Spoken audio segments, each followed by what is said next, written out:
Good morning, friends. It's Jack here with Cowbell Farm, and welcome to another episode of our preparedness series. In this particular episode, it's going to be about food storage, long-term and short-term, different things that you can use, different ways to actually preserve the food, and we're going to be looking at several different ways. So let's get to the list of things that we have to offer here.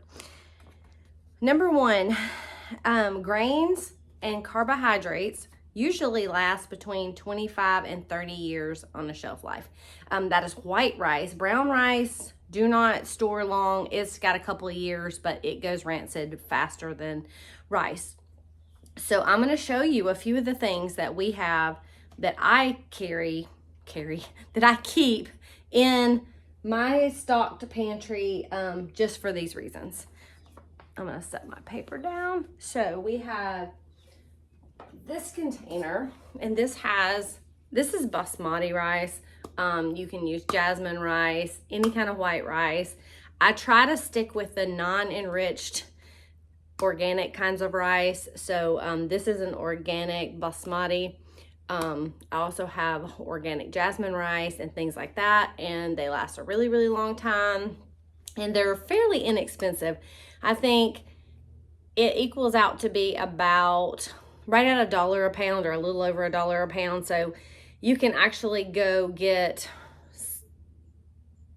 a thing of basmati rice, 20 pounds, and it's around $20, $25 depending on what brand you get, somewhere in there. So rice is number one, and it is such a good filler, and it is, some people don't like rice, but I love rice. It is so good for just a side dish with so many things. So it would be a really nice staple, and it actually fills up a stomach really good and makes meals go a lot longer and last a lot longer. And I have two types of grain. This is hard red winter wheat berries. This is the actual, whole form, which lasts indefinitely. These actually are from 1999. That's when I have had these. I still have plenty more. My parents bought a big bulk. They got a big grain bulk thing back in the 90s, and so they stored up a bunch, and we still have so much. But I keep these, and this is what I make bread out of. And I do mix, most of the time when I'm making my bread, I use a organic all-purpose flour as well, so that it's not just as dense. But you can just use fresh milled. If you have wheat berries and you're storing them, you will need a way to grind them down into flour to use them. Also, wheat can be used as like an oatmeal substitute. You can actually cook it and have like cream of wheat and those types of things as well. So it is a way, there are ways to use this other than just making bread. Try to get the heavy ones out of the way first. This is durum wheat. So this is what you would make pasta out of. So this is a pasta wheat, and you can buy these. These came from Azure Standard, where a good bit of this stuff, some of this stuff comes from there. I get it different places depending on prices, but they seem to have a very good price range when it comes to these types of things that's comparable to a lot of other places. And so this is durum wheat for pasta making, and same thing, you need some way to grind this down into flour in order to make your pasta.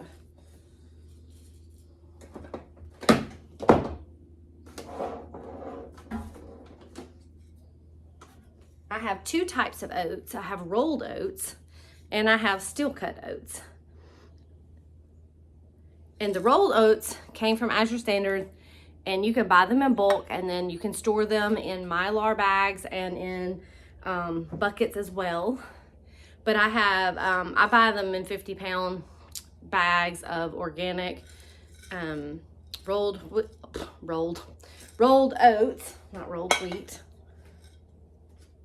And I love the texture of a steel cut oat because it's just, you can see it looks kind of like a grit, but it's bigger. So it just has a chunkier flavor to it, so it's not as mushy. It does not work as well in cookies and things like that. If you're going to make cookies and muffins, rolled oats are the way to go. But steel cut oats for eating and flavoring and just using. I make a little protein pancake that I've talked about. It's really not a pancake at all. It's just egg whites and oatmeal and mixed together with some cocoa powder, some cinnamon, and some honey, and it makes like a little protein cake is what I call it. And I can take it to go when I'm in a hurry. And I put nuts in it sometimes, and I just change up the flavor, maple syrup sometimes, things in it like that. But yes, steel cut oats are really good for that. Then we have corn, which this is a dried corn, so you could make cornmeal and grits out of this corn. This is not popcorn. We also have that as well. I have organic popcorn. And if you have to choose between one or the other, popcorn would be the way to go, because you can still grind down popcorn into flour and cornmeal, and you can pop it. You cannot pop just dried corn. Popcorn and corn are two totally different types of corn. So just in case you didn't know that already. But the popcorn you can buy in bulk. I think you can get a 50-pound bag of popcorn for around $50 or $60 or something like that. So not a bad price for those. Quinoa. Quinoa is a really good grain to have, and it says it lasts, 2 to 5 years, and that's probably about accurate. I mean, it may go longer than that if it was in the freezer or something like that, but we're talking like if something happens and it's an off-grid situation in any way, shape, or form, then you also have this. You would cook quinoa like you would pasta. In my opinion, I just boil it for a few minutes and then I strain it off. So I don't try to cook the right amount for it to absorb. I just cook it like you would pasta, drain off the water, and then have the quinoa. And you can use it cold, hot, flavor it with things. It's really good. Just sprinkle it on the salad just for some extra nutrition and grains and things like that for fillers. It's really good. Just, let's see, it says a cup rinsed, 2 cups of water, boil 20 to 25 minutes. So I don't even go by that. That's the recipe on the thing. You can do that recipe, 1 cup to 2 cups, and that'll pretty much absorb the water, and then you'll be done. Hold on one second. I apologize. The dog started getting all feisty in the background. Where were we? Cornmeal is another one. Cornmeal does not last that long, but whole corn does last a really, really long time. And you can keep whole corn in containers, Mylar, or in the freezer, and then grind it down into cornmeal. This is, I'm pretty sure this is self-rising cornmeal because I think that's just what I had on hand when I was making something randomly. So that is just a store-bought cornmeal. I have not ground that down. I don't have the right grinder thing for my grinder yet. I have to get a different spindle because the one I have is for wheat, and I need one that will grind corn as well. Then we have instant mashed potatoes and things like that. I stuck those. I had some somewhere here. These are just instant mashed potatoes, and I have these just stuck in this so that you can see it. But if you can get some organic instant mashed potatoes, I don't know if you can find those. We don't really eat these. I just had them for the purposes of doing videos and things like that. But it is something that is easy and to have on hand. And you can buy these in, I think, cans as well, like the canned food from like Augustin Farm. I will show you some of those things in a little bit. But this is actually one that I haven't even eaten it, but this has been here. This has been in this package since 2016. So, I mean, we're talking about 10 years. I keep things like this for the purpose of 10 years later, I try it to see the flavor, the taste. I try to keep things long-term to see what they say is the best, and then what I think is actually best when it comes to it. And sure, the flavor's gonna be better in the first couple of years, absolutely, but it does not mean that by any means that there's anything wrong with this. And if you're in a situation where you're hungry, put some gravy on it. Who cares? All right, our next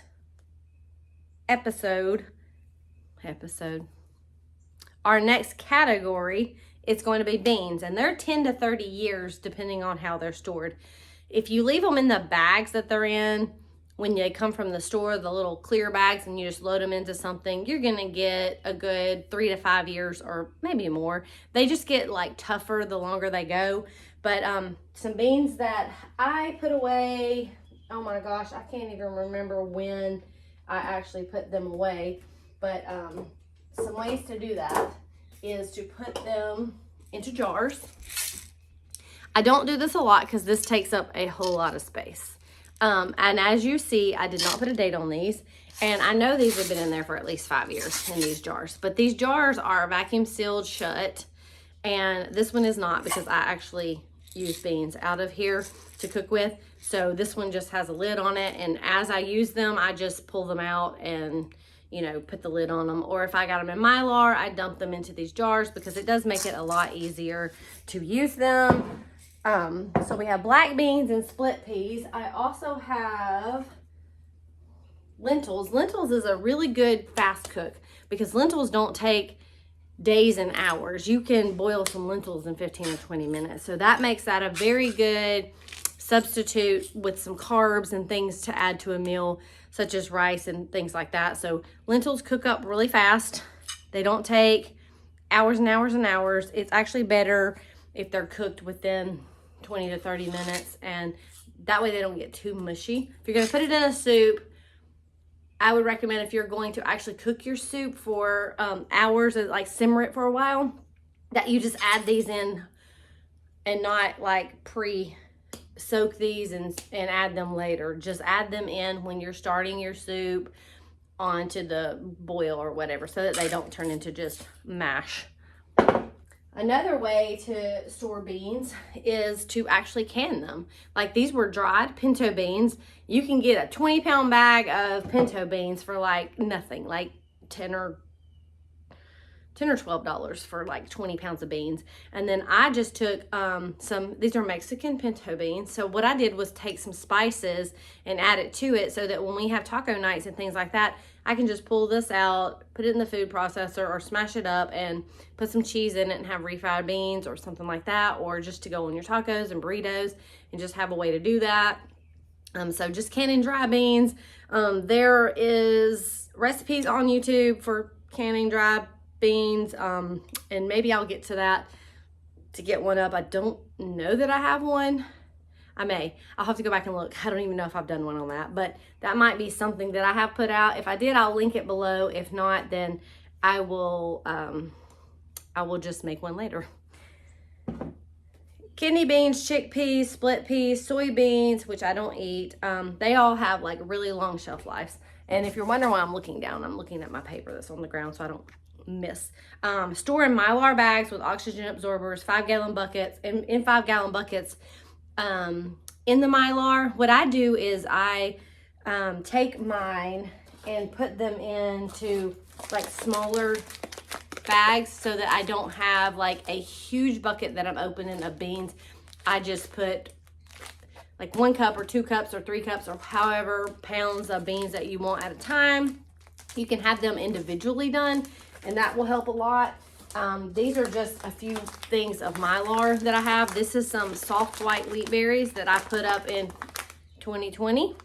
And these are in Mylar, and they'll last a really, really long time. The hard wheat does last longer than the soft, but I still don't feel like you're gonna be anytime soon on the shelf life of these. I think if they're stored properly, they should do fine. And I also have these, I think, were a couple of years where I put everything in the freezer. I haven't bought any wheat in a really long time because I just have so much of it. So I brought things home, put them in the freezer in the 50-pound bags, and then I would bring them out of the freezer after 4 or 5 days, and that would kill anything that was in there. So a week or so is a really good time to keep it in the freezer. And then I would pull it out and I would cut the bag open and let it kind of like all dry before I would ever put it anywhere. But if you're putting it in Mylar where there's no oxygen, most likely you're not gonna have any critters in there hatching out or anything, because it's gonna be a void of you know, oxygen, so they're not going to live anyways. Throw that over there. All right, our next our next category is baking and cooking essentials. So we have salt, and salt has an indefinite shelf life, and this is used for a preservative, and this helps other foods last a really, really long time as well. And I use Redmond real salt. I also use other types of salts. I have a salt that is a just plain sea salt that I got from Azure Standard that has magnesium added to it. I just didn't know that it had magnesium in it when I bought it. I just didn't pay attention, which is fine for using in a salt shaker and things like that. And I don't know if it would be bad to put it in breads or anything. I haven't tried that yet to see if it changes the texture or if it rises right. I have no idea. I'd have to look into that. But if you're just going to be doing some preserving and pickling and things like that, I would suggest using a real salt, one that has nothing but salt in it. Like the ingredients on the back should say salt, not salt and this and this and this, and no anti-clumping agents, and no iodine, nothing like that. So we have sugar. This is organic raw sugar cane, and it comes from Azure Standard, and this is what I use for all the wine making and pretty much anything I do. I don't eat sugar personally, but I use this to make things, and my family likes sugar, so they have it, but it goes in things. If I'm making it for me to eat, I use these items: honey and maple syrup. These are my go-tos of what I use as my sweeteners because these are natural. So when I'm making bread, I use honey and maple syrup in it as sweeteners. And when I'm baking cakes, it's honey instead of sugar. And then you got your good old molasses. That's another sweetener that is a good source of goodness and sweetness without any of the crap in it. And I've had this for a really long time. I actually use this also, the molasses I use for my goats. Whenever they're going through something and they won't drink water, I will mix up molasses in water, in warm water, and I'll mix up molasses in it, and it's sweet, and so it'll make them drink it because they love molasses. You put molasses on, that's what Sweet Feed's made out of. It usually has molasses in it when you're feeding your animals, so they love that stuff.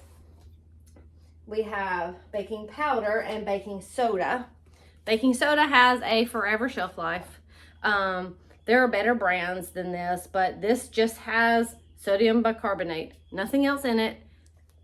It's just the one ingredient, which is good. Some of them have other things in it. And I don't know like the purest form, but if it's baking soda, it's baking soda. And I've never had a problem with pretty much any brand of baking soda if it's just sodium bicarbonate. And then we have baking powder. Baking powder has a shorter shelf life. You get 2 to 3 years and it just quits. It quits making it rise as well is what happens. And this actually, what I don't like about this is it has cornstarch, sodium bicarbonate, sodium aluminum, and sulfate, and some other monocalcium phosphate, something like that. So there's a lot of ingredients in here, but you can get baking powder that is just aluminum free and all that. And you can actually make your own by mixing baking soda and cream of tartar and cornstarch or something together. There's something like that. Organic cornstarch would be the way to go as well if you're gonna do that. This is not organic, but this is just like another thing for thickening. So if you put your food up and you have done your apples and things for your apple pie, which I'll pull out right now, it's not in this section, but these are apples with cinnamon. So I did the cinnamon syrupy apples in this, but it's not thickened, so it's for apple pie. So with flour or cornstarch, you would thicken this up before you put it in your pies. Later, do not can it with cornstarch or flour in it whatsoever.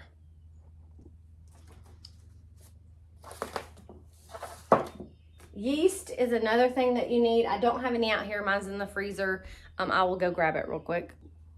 Yeast has a shorter shelf life, and that is because of the rise effect. But I put this yeast, it's in this jar. I store it in my freezer. For now, I have some that's not stored in the freezer, so I do both. But this has been in here since 2020. And I still use this for yeast spreads and things like that. And it absolutely, 5 years later, still brings everything up to a rise and works perfectly fine. To test it, I always mix up my yeast first to make sure it gets bubbly before I mix just my whole bread and waste all my flour. But I'm gonna go stick this back in the freezer real quick. I'm gonna move some of my stuff out of the way. We also have brown sugar, which is indefinite shelf life. I prefer brown sugar. If I'm gonna go for sugar, brown sugar is the way to go.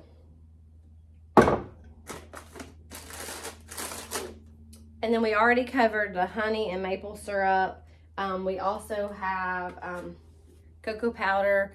This is just a cheap, I got it for this purpose. This is just a cheap cocoa powder, but you can get really good cocoa powder, or cacao is even better. So those work good for just without any sugar. It's just unsweetened cocoa powder, and you can add it to things to make hot chocolate. You can add it to the bread that I make. I use cocoa powder in it because it doesn't have sugar, but it gives it the chocolate taste. And then when you put your honey, you got your little sweet little muffin, and it's really delicious. I do have a link. I will put a link to the recipe for the protein bread in the description. Dry milk powder. I have two different kinds. I have this one, the whole milk powder, and it is in a Mylar bag. And then I also have the Augustin Farm instant non-fat in the can, which is just a can of milk, and you just add water to this to make it into the milk that you need. I don't keep a lot of this because I have goats, and if I really need milk, I will have them most of the time. Sorry, I keep having to run out of the frame because every animal on the farm decides that when I'm making a video, they're gonna get all squawky, and birds just came up to the porch and were yelling, and so I'm gonna set this to the side, get it out of my way. So just to recap that, it's salt, sugar, baking soda, baking powder, yeast, honey, vinegar, apple cider vinegar, and white vinegar, which I have both of those here. Sprouts organic apple cider vinegar with all of the mother in it. And then you just got your white vinegar. That's just your distilled white vinegar. And that one's just from Walmart. If you can find an organic, go with an organic if you can find it. It's just extremely hard to find distilled white vinegar that's organic without it costing you like a fortune. And as little as I use vinegar, I use apple cider vinegar in most everything over white distilled vinegar, but sometimes distilled vinegar is the way to go when you're doing things. Then we have the cocoa powder, 2 to 3 years, and dry milk is 10 to 20 years. So you got a long time on those. So now we're going to move into our next topic, which is oils. And they're typically 1 to 2 years, depending. So the oils that we have, hold on, the dogs again. Sorry, had to chase the dogs out again. I moved them outside. So some of the oils that we have, coconut oil, ghee, olive oil, lard, and tallow. You have coconut oils that come in liquid or a solid, and I use both of these. And I use different brands. I will catch these organic coconut oils sometimes, and at Ross, TJ Maxx, things like that, if you have those stores, I mean, they are like $4 there. So sometimes you can get a really good deal on these, and I'll just get these little jars. And then we have the liquid coconut oil, and this is the organic coconut oil, and they sell this at Walmart as well. And I think this is around $17 for this 32 ounces of liquid coconut oil. which I use for my bath oils and my hair oil and a lot of those types of things as well. This is home rendered tallow. So this is a quart of tallow, and I use a lot of tallow and I render a lot of tallow because all of my products with my lotions and balms have tallow in them, but I also use it for my cooking as well. So one of the things I love to cook in and grease my iron skillets and everything in is tallow. Ghee.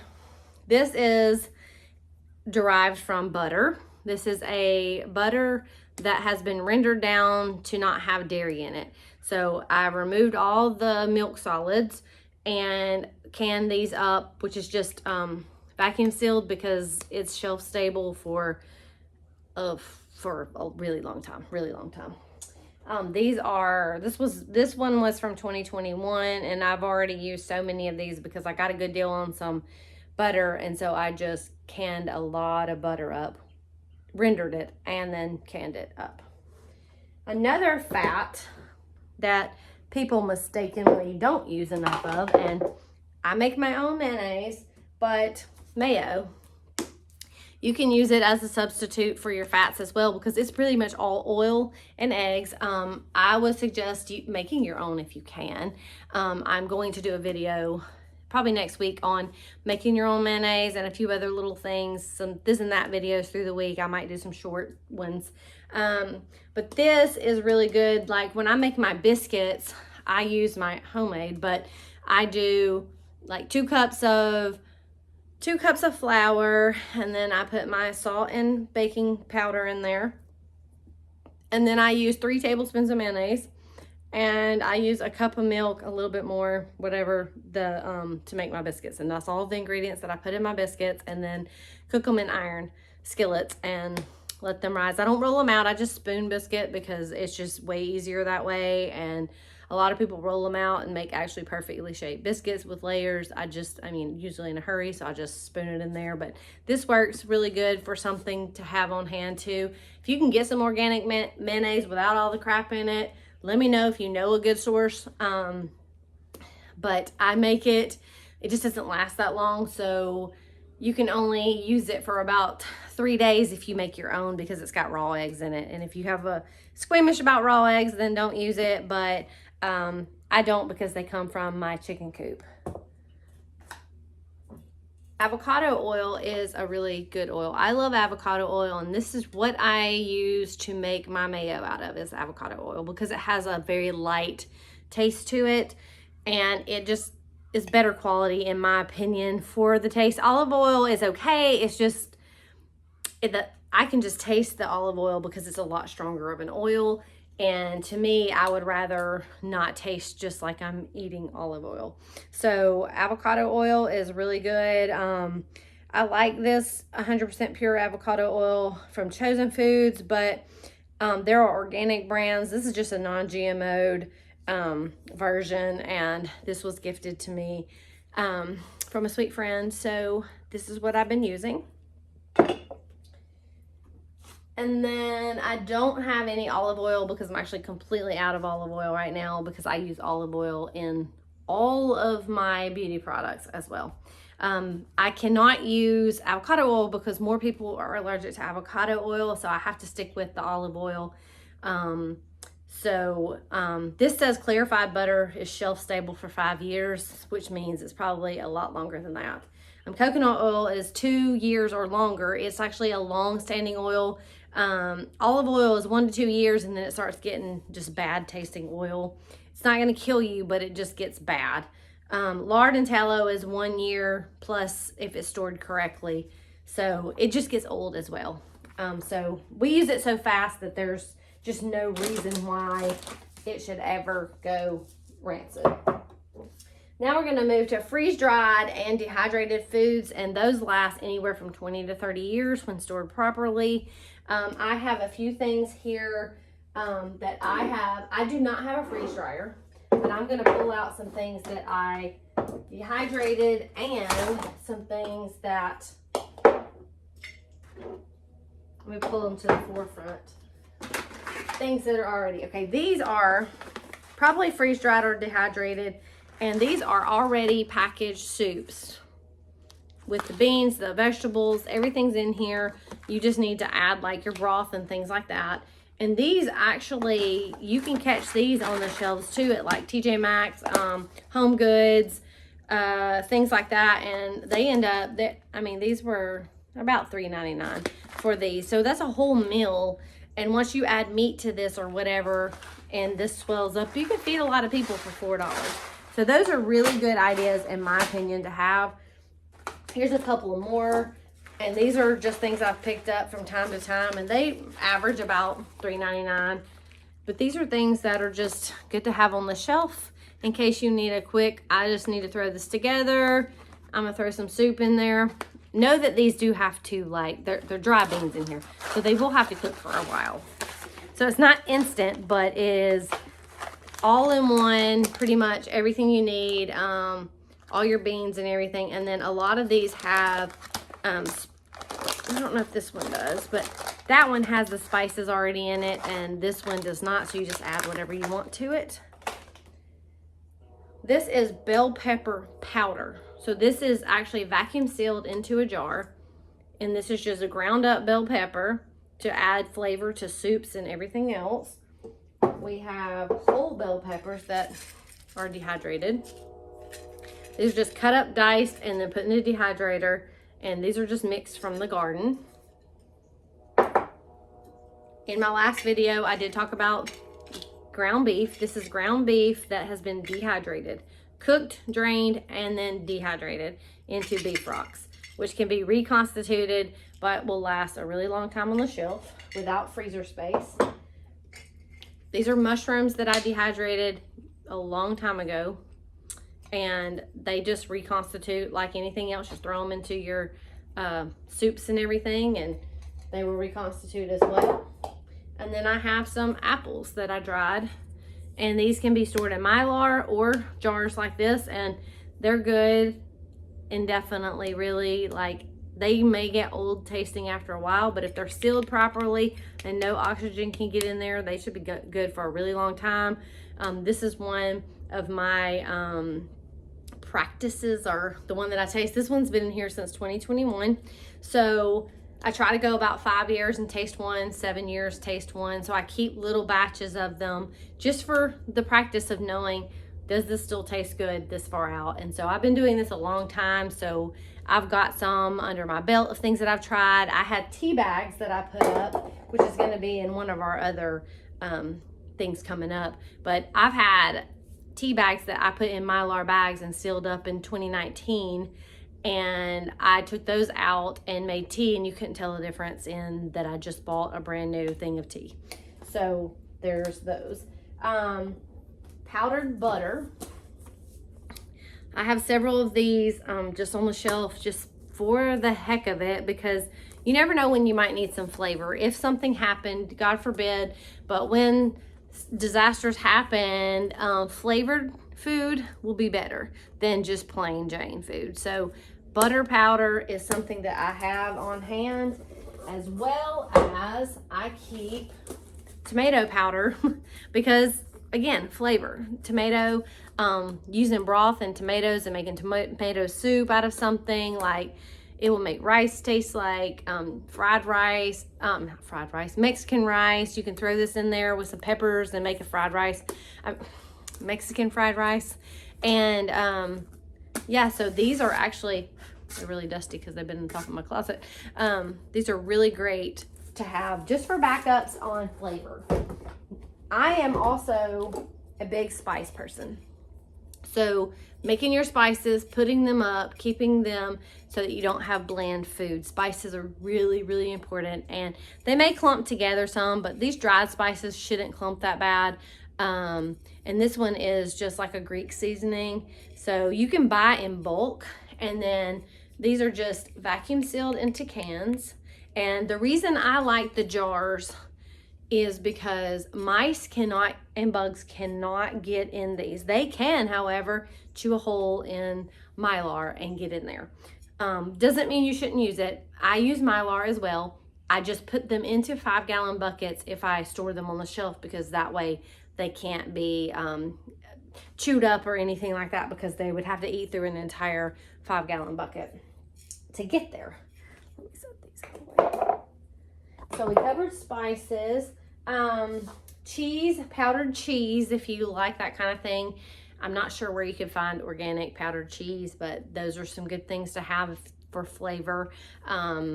I have not done any cheese waxing myself, but I really do want to do that. That's what my goal, one of my goals is for the coming up year, is to wax cheese. So that is just taking blocks of cheese from the store and pretty much drying them out a little bit and then waxing them and putting them on the shelf.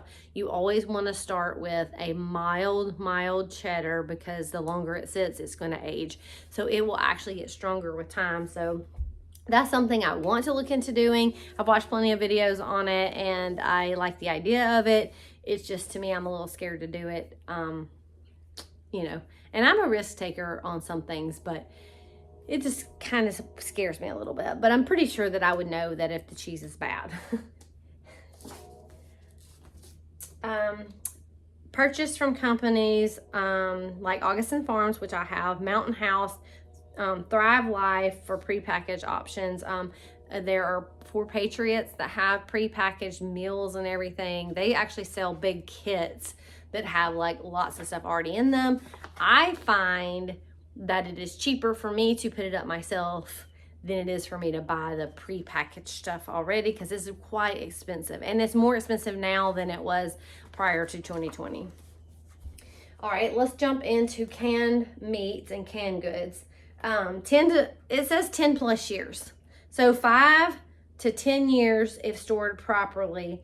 You have things like, some of these things I don't eat, but I do have them on my shelf just for the sheer fact of something's better than nothing. And some of those things like Spam and Vienna sausages or corned beef, those types of things are really good to have on hand for emergencies, because in a worst case scenario, if you haven't had meat in a while, Spam might taste like you're eating meat. And it would be in a situation where I would have no other choice to eat it because of all the junk that's in it, because I actually am on a health journey right now, and I am doing absolutely nothing with any kind of preservatives or ingredients or anything in it that are just nasty. Like, I'm really just eating meat and vegetables, and if it's canned something, it has to be like my can of corn said, organic corn and salt. That's how it has to be right now through this, because I'm dealing with a lot of health issues when it comes to that kind of like body pain and stuff like that, and I'm ready to get a grip on that. So I'm trying to cut everything out right now. That's hence the no sugar thing right now too. So I'm doing that, and I'm 8 days in, and it's been fun. It has. It's really hard to find food that you can actually eat, that you don't have to cook yourself, which I've been doing a lot of, is just cooking or eating my eggs and things like that. So canned meats, we have salmon is one of my most favorite canned meats, because the amount of protein that is in here, there are 5 servings per container, and each serving is almost 20 grams of protein. So there's 100 grams of protein in this can, which could help you in a situation where you needed survival anything. And if you have a little kitty cat or something, they can eat a little bit of this snack too. Tuna, another one. Tuna is another really good source of protein and meat. I understand some people don't like fish. I love fish. It's fine. I do not eat these, but I actually have like a in my, but these are a wonderful source of protein, and it's a great survival food. I really want to do a video where I actually try one of these. I have eaten sardines in the past, like when I was little. I used to try anything. I would eat whatever my dad ate or my uncle ate. I would try it. But right now I just have I just feel like if I looked at it, or smelled it, I would gag. So I have not worked up the courage. So I may have to do like an I Dare You video with this. But I do, however, like the kipper. They have pickled herring, like kipper snacks in the little jar. Let me run and grab one of those.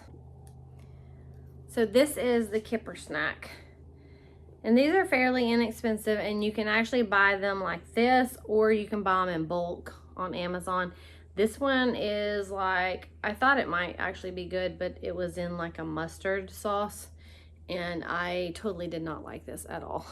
Because what I do is I actually try them to see, I can eat that. They also have salmon in the cans like this, where it's just a little fillet. And the good thing about this is this little package is something that you could take with you if you had to bug out somewhere or something like that. But it actually has 140 calories and it has 12 grams of protein in here. So just this one little thing is 12 grams of protein.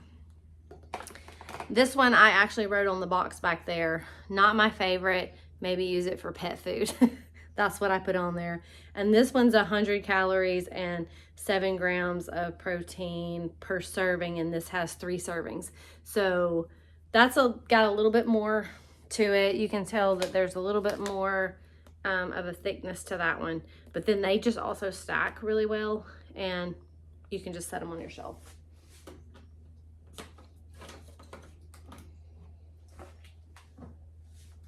This is home canned spaghetti sauce with meat.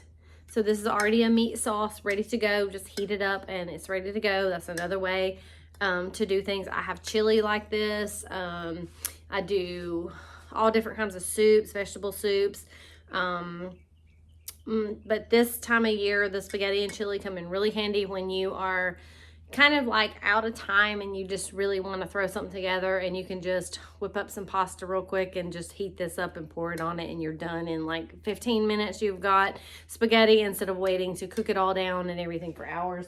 What I do is I make a big crock pot of sauce, and then I just let that simmer, and then I put it into the jars and can it. We'll be eating and save some for dinner, of course.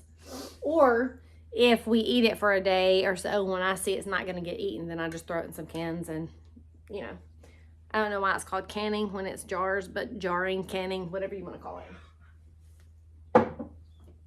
Another way to do it is canned beans, canned foods, and make sure they're clean as possible.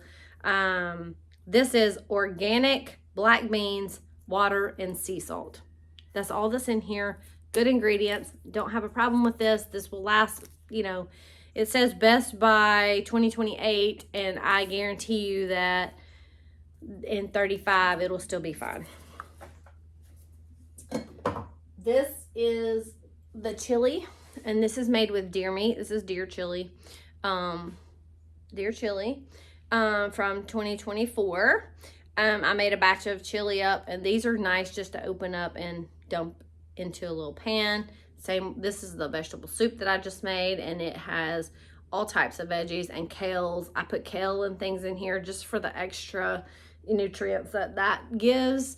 And I just canned these like just 8. So these are fresh.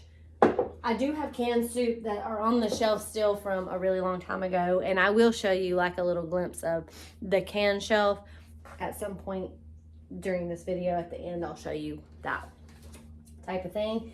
So that covers meat, and then we have pastas. You can get organic pastas and put them up. You can make your own pasta. But this is just something I like to keep on hand, and I have an actual bucket full of pasta down here that is a 5-gallon bucket, and it has egg noodles in it that are not organic. It's just egg noodles for tuna casseroles and things like that, because that's really good if you have your cheese powder or your shredded cheese that you can get your hands on. I think you can freeze dry that and put it up as well, or order freeze dried and get that. and just make a tuna casserole up if you have some vegetables, some onions and things like that. And then we're gonna do, you could do noodles, instant rice. I don't do instant rice just because I think it has extra preservatives in it, but quick foods, these are like meal prep options. This is just buttermilk pancake mix, and I put 10 cups on here, so I measured these out, and I put these up a while ago, and January of 21. So this is something I want to try, because sometimes, I'm not gonna lie, I lose things, and these were in like a, I have them like, if I have them like this, then they go into like a tote tub that's like not see-through, like it's a blue tote, and it just got buried in the corner of my room for the past, 4 years. And so I just opened it up a couple of days ago and was like, oh, I forgot all of this was in here. I should probably use this. But this pancake mix came in bulk, and it was the one that you get in Walmart in the bulk section. And they actually have some food there that's actually in a bucket that's like a survival food bucket. I think I may have one. Let me check and I will let you know. So this is the little emergency, it's the Augustin Farm little 48-hour emergency kit. And it kind of just has this stuff in it. And I actually bought this, I actually think I bought this at Walmart on the shelf where in the food aisle where the big jars of pickles and everything are, this was there, and I just got it like several years ago. But it's not something I would always want to waste my money on, because I am not really good at eating stuff that's in packages. Like, I'm just not a packaged person. I can if I have to, but this has buttermilk pancakes, maple brown sugar oatmeal, creamy chicken flavored rice, macaroni and cheese, and creamy potato soup. That's what's in here, and it's just an emergency kit that's already packaged, and everything's already packaged for you so that you don't have to do anything, and it tells you all the ingredients on the back. So that's just a quick and easy go-to if you don't want to pre-package all of your things yourself. Cornbread, biscuit mix. Another thing that we have is like your macaroni and cheese. That's just the random stuff like this. This is not going to be long-term storage, but it'll get you by in a pinch, and it'll last several years. Flavoring, chicken, beef, and vegetable bouillon powders, or the cubes. Just have stuff like this on hand for, I mean, if you have water, you can put this in there, and you can actually drink like the broth and have some substance in your system. Another thing is the cubes, bouillon cubes. I actually keep some of these in my bug out bag. Like, I have a handful of them in some stuff, and they go in the bug out bag just in case, because you never know. You could suck on one of these and feel like you're eating. There are things that you can do. Maybe you don't want to do that, but that is an option for an emergency situation, to have these little cubes. It's not a bad thing. They are some in my car just in case of an emergency. And then one of my favorites is onion soup, because I put this on everything. This is not organic. This is just from Walmart. And I use these for years. This one's from 2023. And they're still perfectly fine. I still use them, and I go through them, and I keep lots of these because there's this chicken recipe that I do, and you just take your chicken breast or your chicken thighs. I like chicken thighs better, the boneless chicken thighs, and put them in a pan, and then put mayonnaise on it and spread it out, or sour cream, and then sprinkle this all on top of it, and then bake that. The thighs taste way better. Try it with that. French onion chicken is what I call it. It's great. Bake it for 35 minutes or so, and it's done. Mac and cheese in the boxes. Ramens, if you eat ramen noodles, that's something to have on hand for easy breezy. And I don't eat that because it's just poison in a container. Comfort and miscellaneous items we're going to cover are things like peanut butter. This is the peanut butter that my family eats. I eat all natural organic peanut butter that's in the refrigerator. It's just like Smucker's peanut butter, and it just has organic peanuts, and salt in it. This has a lot of stuff in it, and it has sugar and corn syrup probably and all that. I can't really see this. This doesn't have molasses in it, but it also has sugar. And so avoiding sugar, this is not my thing, but my family won't eat the other, so they eat sugar. To each their own. Also, to go along with the salt that I mentioned earlier, have pepper on hand for flavor. And pepper is really good at getting your body to absorb things. So fresh pepper is actually really, really good for absorption. So I like to keep the kind that you just run through the grinder. And you can grind it down in bulk if you want to, and just put it in your regular, I have a spice grinder that I just use to grind that down instead. And you can buy salt in rocks as well, salt rocks, and that you would put in your little grinders and just refill them. Some miscellaneous things, just in case, chocolate chips. And these will last a really, really long time, especially if you vacuum seal them into jars, which I mostly do, because we had some mice get in our pantry the other month or two ago. And of course, when I had these types of things in there, they just chewed little holes in everything. So I do not keep that. And this time of year, if you live out on a farm, you're probably going to have mice and things trying to get in your house because it's starting to get cold outside. And I don't know that there's any way around keeping them out. Like, they're going to find a way in. I think they can just, you know, teleport through the floor sometimes, or through a wall, because I don't know how they get in here, but they do sometimes. I actually caught 2 this morning, and I was very devastated because I went in the pantry last night to get something, and I saw something run, and I was like, no. So I put sticky traps all over the floor, and I got 2 this morning. So I am very happy with that, but if there's 2, there may be more. So I'm hoping that I got them. And I might need to bring my cat in the house for a while and just stick her in the pantry, but then she may not. Everything over, y'all saw her the other day, all over the table. Another thing to have, just random miscellaneous things, are different kinds of jellies. This is a pepper jelly and a pear butter that my mother-in-law made. So these she made and gifted them to me. Another dehydrated thing that I did not show you is powdered eggs. And this is just scrambled eggs that I dehydrated, and then you reconstitute them and you make an egg out of them. And I will make a video on this and see if we can tell the difference. And I put these up in 2021, and this is on purpose that I have left it this long to see if what they taste like this much longer. Another miscellaneous is water glassed eggs. This is water glassing, and it is made with pickling lime, or lime. It's actually a food grade lime. And I put these up in 2023. We have enough eggs year round with the amount of chickens that we have that I don't really have to do this to preserve it, because they're always laying something.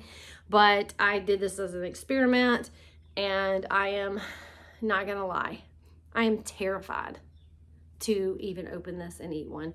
So we shall see how it works. I would like to do a video on these and the powdered eggs and see which one tastes better. I'm gonna go stick these back up. And now we move on to comforts. Comforts are things like coffee.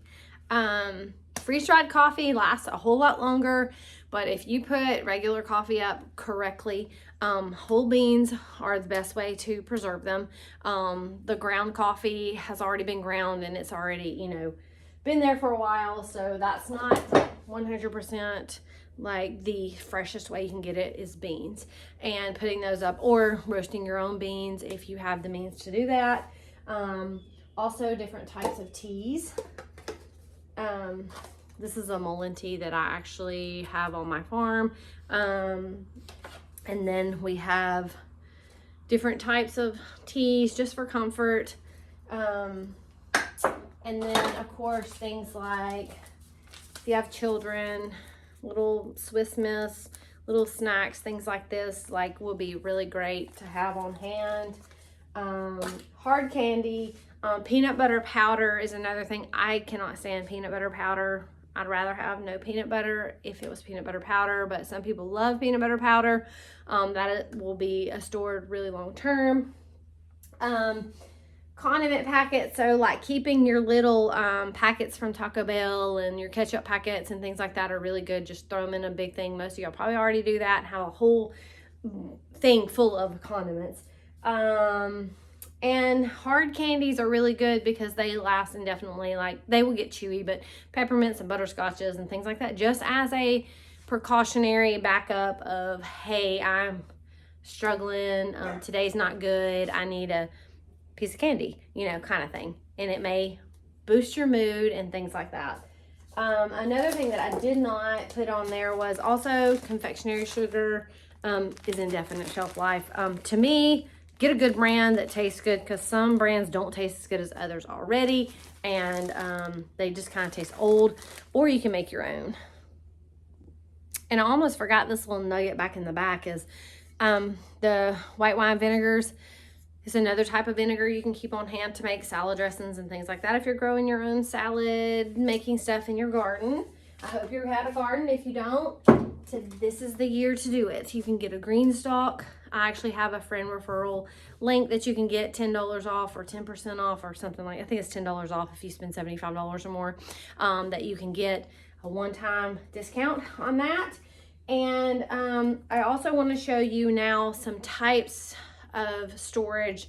So we're going to look at, we looked at the Mylar, and here's another just example of Mylar. They're see-through. A lot of them you can buy with zippers in them, but when I open my Mylar, I don't buy the Ziplocs. I just end up putting whatever is in here into a jar of some sort with a lock like this to keep things from getting in there. Or if it's just not that much, if it's a spice, like I keep my spices in these little jars, and then I put a bunch of them. I'll buy bulk, like 3 pounds of something, and I will just condense it down like this and seal it, and then put it on the shelf. And I've got these for a long time, and then I just open these one at a time when they come around. But one of the ways that is, this is a bucket that I got that I buy coconut oil in bulk, and this is a bucket of coconut oil. There's no coconut oil in here now, but it is a airtight seal. Well, it used to be. Now it's melted to my thing, but it has this little rubber seal in here, and so you can put things in here, like if you are somewhere where you need to just put your soup bags, you can stuff your soup bags or things like this down in here and put your lid on it, and you don't have to worry about something eating through your bags if you don't want to put them in Mylar. What I do is I package my Mylar, and then I put my Mylar into these buckets, and I just stack them all in there and then cover them up, and then write on the outside or put a label that says what's in here, and I stack these up so that you know what's in here. That's just a reused container. This, I'm gonna have to pull up here on the table, so give me 1 second to get it up here. All right, this is a 5-gallon bucket, and it used to have hard white wheat berries in it, and that's the label that I got when I bought it and stuck it on here. But right now, all I'm keeping in here is pasta, and I have gotten to where I don't use Mylar that much because these are Gamma Seal. So this lid right here is a separate piece from the bucket. You have to buy it separately, and this you hammer down onto your bucket, and then this is the lid, and it is like an airtight seal, and so it just screws on, which is nice because then you don't have to take that off and on. You can just screw this, tight it up, and you've got you a place to store things where nothing can get in here. And I do have long storage, and I actually have like 5-gallon Mylar bags that I put inside of these, fill them up with whatever it is, then I seal the Mylar, and then I put it into a bucket.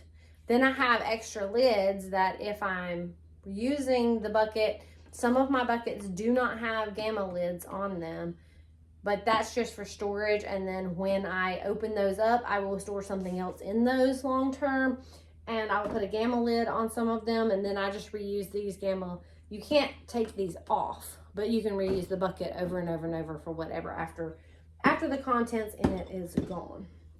So we have Mylar, and we have 5-gallon buckets, and that's a 3-gallon bucket. So Mylar, bucket, these are our storage ways to use things, and this is mostly what I do. And then also the vacuum sealing into jars or canning. Those are the ways that I store my food here.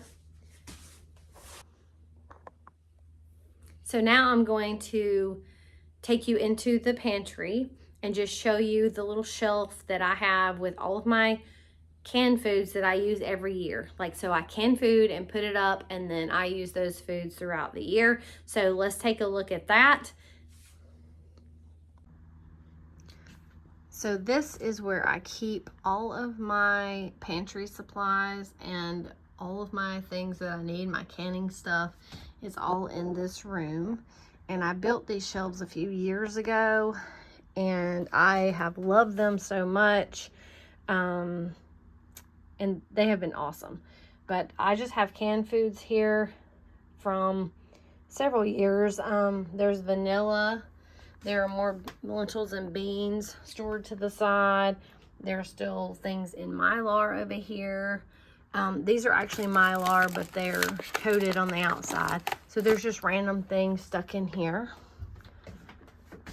But I try to keep meats and soups and things up at the top. And these are the smaller ones.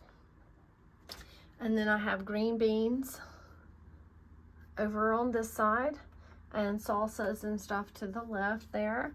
And then we have peppers and relish. I still have so much relish. These are all relishes all the way across here from 2023 that I still haven't eaten, and that is barbecue sauce that I made, and it's just from the canning ball book with fresh tomatoes, so it's kind of a chunky barbecue sauce. And then I have some tomatoes and things down here, and then I have like just storage jars and stuff stuck up under there.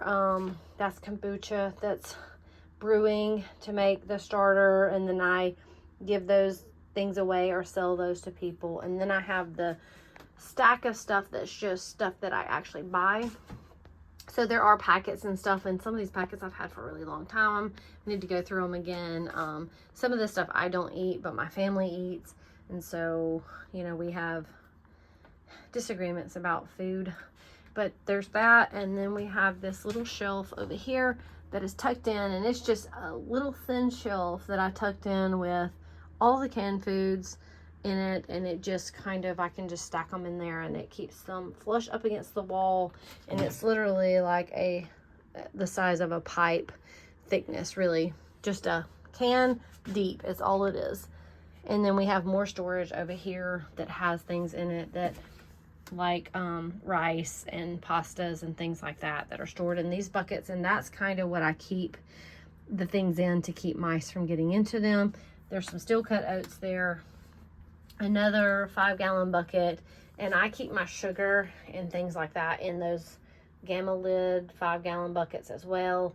And I just fill them up, and I do not put Mylar in there with salt, sugars, and things like that. I don't do that because it's just a waste of money when it's indefinite and nothing can get in there anyways. That's just an extra waste of money. So we try to put that to its best use.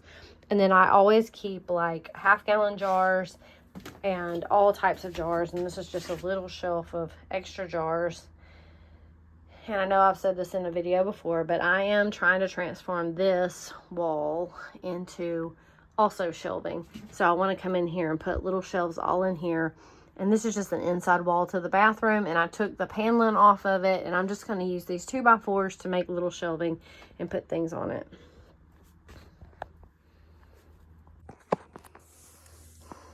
Thank you guys for hanging out with me. I'm sorry that was a really long video, but it was a lot of ground to cover. So thank you so much for hanging out with me, and God bless you, and have a great day. Go plant something, go make something, go do something.